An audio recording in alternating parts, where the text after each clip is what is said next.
আসসালামু আলাইকুম বন্ধুরা, ইরানি কিচেন উইথ প্লেস ফুডে আপনাদের জানাই আবারও অনেক অনেক স্বাগত।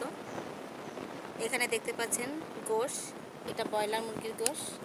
আমি আজকে ব্রয়লার মুরগির গোশ রান্না করে দেখাবো আপনাদের। আমি আজকে গোশে আলুও দেব, আলু দিয়ে ব্রয়লার মুরগি রান্না করে দেখাবো। পুরো ভিডিওটা দেখতে থাকুন, আশা করি অনেক ভালো লাগবে। কড়াই গরম হয়ে গেছে, আমি এখন তেল দিয়ে দেব। প্রথমে আমি আলু ভেজে নেব, দিয়ে দেবো লবণ, হলুদ,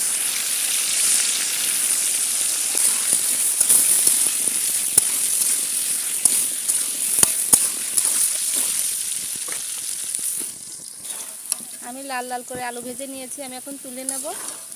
আমি ওই তেলে এখন গোশ ভেজে নেব।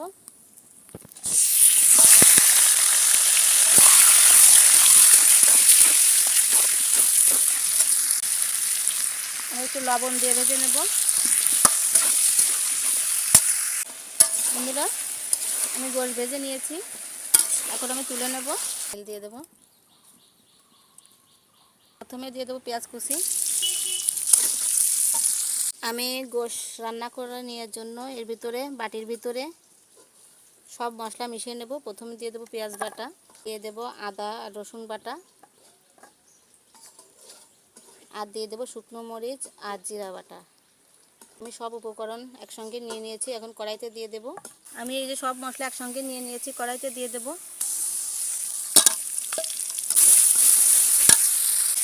দেবো লবণ, দেবো হলুদ, ভালো করে কষিয়ে নেওয়ার জন্য দিয়ে দেবো একটু পানি। আমি মশলা ভালো করে কষিয়ে নিয়েছি, এখন দিয়ে দেব ভেজে রাখা গোশ। মশলার সাথে ভালো করে কষিয়ে নেব। মশলার সাথে গোশ ভালো করে কষিয়ে নিয়েছি, এখন আমি দিয়ে দেব ভেজে রাখা আলু। আলু আর গোশ ভালো করে কষিয়ে নেব। আলু আর গোশ ভালো করে কষিয়ে নিয়েছি, এখন আমি দিয়ে দেব এর ভিতরে ঝোলের পানি।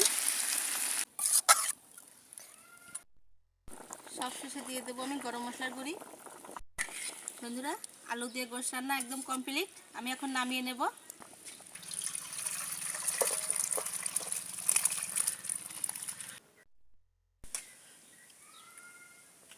বন্ধুরা, আলু দিয়ে গোশ রান্না হয়ে গেল। দেখতে কেমন হয়েছে অবশ্যই কমেন্ট করে জানাবেন। ভালো লাগলে লাইক, শেয়ার এবং সাবস্ক্রাইব করে আমাদের সাথেই থাকুন। আল্লাহ হাফেজ।